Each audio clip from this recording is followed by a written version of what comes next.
Dila po, më thuaj. Jetoj në burin e ndarë, të thot nuk e do të as 2 metra në këmbë vetëm, pa shoqërues. Jetoj me të në një shtëpi prej 5 vitesh. Jeta ime sot është një makt që nuk ja di fundin. Ndonjëherë as vetë nuk e di se kush jeton brenda këtij trupi tim. Eci, por jam e vdekur. Ai rënoi martesën tonë, më torturoi, më poshtëroi, la shtëpinë në bixhoz dhe harronte të kthehej në mbrëmje tek unë. Nuk erdhi as në maternitet kur linda djalin. E njoha kur isha 18 vjeç, me dashuri, ose të paktën kështu mendova. 20 vjeç u martuam, por pas lindjes së djalit të parë, ai nuk më preku më me dorë. Thoshte që isha një plak, flinte në një dhomë tjetër. Unë punoja, ai hante, shiti gjithçka dhe ja fala. E fala përsëri dhe përsëri derisa vendosa të divorcohem. Por në atë moment, ai ktheu fëmijët kundra meje. Djali i madh u bë agresiv, ra në depresion. U detyrova t'u rikthej babain në shtëpi, por nga ajo ditë nuk jetoj më, vetëm marr frymë. Kam ankth dhe atake paniku, dhe nuk bëj dot as 2 hapa pa shoqërues. Ai më rënoi psikologjikisht në martesë dhe nuk arrita të shpëtoj as pas divorcit nga ai. Është një hije që jeton edhe sot nga krahët e mi.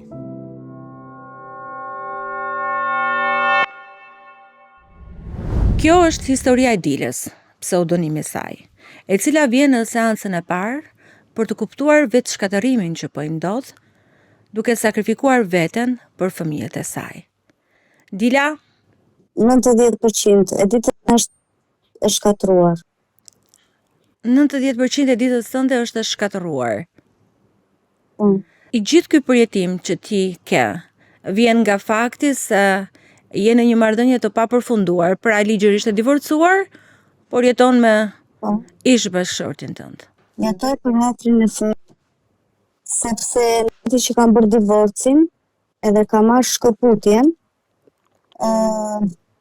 fëmia i madh më ka përjetuar një traumë shumë të madhe, gjë që kam parë shumë mirë gjatë me psikolog, dhe pas që e vetmja zgjidhje ishte që të vinte përsëri në shtëpi, dhe ta mbaja në shtëpi në natrin e fëmijës, 4 dita ditës.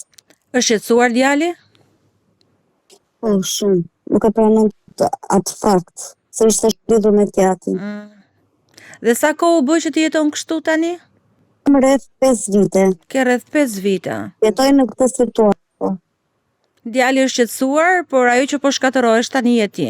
Është e vërtetë. Si është atmosfera brenda familjes tënde, në raport me ty, me ish bashkëshortin? Gjithkush hyn në vend.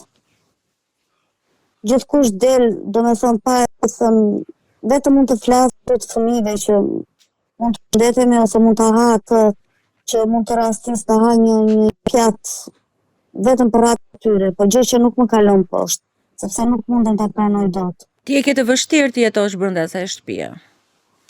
Po, e kam shumë të vështirë. Shtëpia është e juaja? Unë jetoj me qira, paguaj vetë gjithë, edhe zotëria, do me thënë, as nuk është përgjigjur, as për fëmijët, as shtëpinë, jo sot që jemi në këtë kohë, po dhe më përpara, se gjërat që kishte ndërtuar ndër vite shkatërri bixhozi, dhe rriti, do me thënë, situata deri. Pra, dikur ju keni pasur një shtëpi që sot nuk e keni, sepse ato e ka lënë në ish bashkëshorti në bixhoz. Po konflikte mes njëri tjetrit sot që jetoni në një shtëpi keni? Mund të tentoj që të krijoj, po thjesht të shmangen. Po fëmijët e tu, kryesisht djali yt i madh, i cili donte aq shumë pranin edhe të mamit tënden, por edhe të babit. E përjeton, arrin ta kuptoj që brenda shtëpisë klima nuk është aq e shëndetshme sa i donte? Apo është rehat? Ai e kupton, po që prap nuk ka një gjë është shumë i vetvete. Është i mbyllur. Po shumë i mbyllur vetvete. Dhe kur do me thënë që të flasë të dojë, ta ullë, të bëj të kuptoj, gjithmonë nuk do vetëm do më mbron teatrin në çdo situatë. Në çdo situatë ai do me thënë del krasit. Po pse mendon që ai është gjithmonë në krah të babit? Jep frymë negative ndaj meje. Ishte ajo që çoi gjërat këtu, ndërkohë vërtet është krejt ndryshe. Po nuk dua të rëndoj fëmijën tim dhe po i mbaj gjithë çupe dhe gjithë ajo që kam unë në tuat e mia, Do me thënë në këtë gjendje që jam unë sot. Je Që duk- nuk mund të eci do 2 hapa vetëm. Nuk ecën do 2 hapa vetëm. Po djali i madh e kupton se sa keq që ti, të shikon kur je smur, je në krizat e tua të panikut, të ankthit. Më shikon. Më shikon, po nuk është e bën një reagim. Nuk reagon. Po ti si ndihesh kur kupton që ish bashkëshorti yt, ti ka kthyer fëmijët kundër. S'ka më shkatrim më të madh të shpirtit copa. Të arrish të sakrifikosh deri në këtë pikë për fëmijën. Dhe është këtë lloj mënyre që kthehen ata është shumë poshtëse, Të lëndon. shumë vrapje. Tregojnë ata mungesë respekti ndaj teje? Nuk e tregojnë sepse nuk e kam lejuar, nëse nuk kam vendosur kusht. Më trego pak për ditën tënde. Si e kalon kohën tënde? Thej që nuk del dot nga shtëpia të ecësh as 2 hapa Po. e pa shoqëruar. Dita është zgjohem, nis fëmijët për shkollë. Pastaj kur që jam në punë, më çam ose ndonjë shoqë që më merr te shtëpia shkon. Aty kur i thon rafte në për e shty domethënë të orashin, dhe pse shoqet mundohen sepse e din situatën që unë po kaj. Po. Mundohen të më qenë afër të më ndihmojnë, po nuk është zgjidhja. Po kohën në punë si e kalon? Ndjen shqetësim apo është ndoshta është për ty vendi më i sigurt, vendi më i rahatshëm? Ndjej shumë, them të drejtën jam shumë në sikletë, më ndjen tani si në turp, më duket vetja si e paaft. Çfarë përjetimesh ke? Cilat janë ato ndjesi fizike që ty të bëjnë të ndihesh keq? Po putje e gjunjësh, mëndsh, gjendje të fitë, nuk kemi bazë ndjenjat 100%, po që janë ato botën, frikë, të rrashëm të shpeshta të zemrës, sikur mbyte, janë shumë, nuk është një. Dhe sa kohë u bë që ti i ke këto simptoma, Dila? Gjatë vite, shumë vite. Goxha vite. Po të shkaktuara mbas divorcit apo i ke pasur edhe më herët simptomat? Jo, këto kanë filluar që të drejtën mbas lindjes së fëmijës dytë. Mendova se u rregullua gjithçka, po u bë akoma më keq. Edhe aty fillova ato shenjat e para, po që nuk i kisha kaq të shpejt. Tani, mbas kësaj situatës që kalova jam për ekstrem. Po ish bashkëshorti yt kur të shikon ty që je kaq keq dhe vuan kaq shumë, bën ndonjë lloj reagimi? Ja, thjesht një çmur. Jo. Jo, ati nuk i intereson fare si je ti.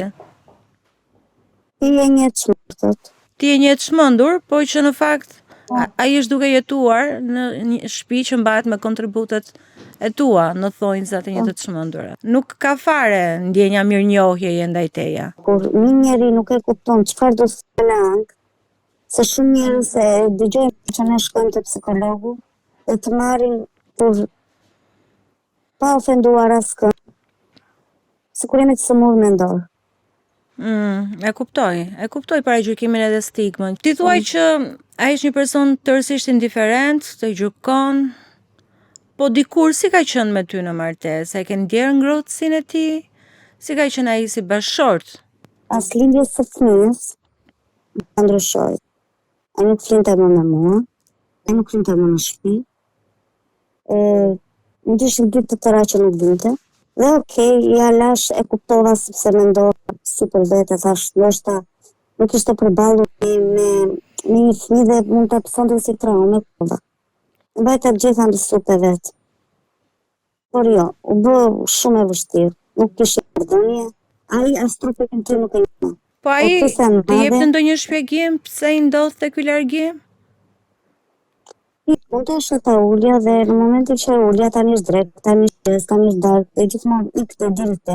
Do me thënë ti ke jetuar në një ambient ku të ka munguar ngrohtësia, mbështetja, ndihma, qoftë edhe një përqafim. Po, përqafimet nuk ishin fare, kishte vetëm dhunë psikologjike në çdo moment, fjala që përdore ti je një plak. Ti je një plak? Një plak, sepse trupi ndryshoi pa. E kuptoj. Nuk ishte perfekte, kishin shumë vite diferencë. Ishte shumë më i madh se sa ty po thua. Po, shumë herë. Dhe ti ishe plaka që nuk e përmbushje me atë. Mbaj mend një episod që ka pasur problem shumë të rëndë. Kur jam afruar dhe i përqafrim dhe më ka thënë një fjalë ofenduese, për mua aty është bota. Po pse të ofendoj? Sepse më quajti të përdal. Se i dhe bashkëshortit të një përqafim. Po. Ka që pa zakon të ishte në marrëdhënien tuaj të kishte një përqafim? Jo, s'pe fjalë fare kur. Po ti si e ndjerë si grua në këtë martesë? Vetëm grua nuk e ndjer.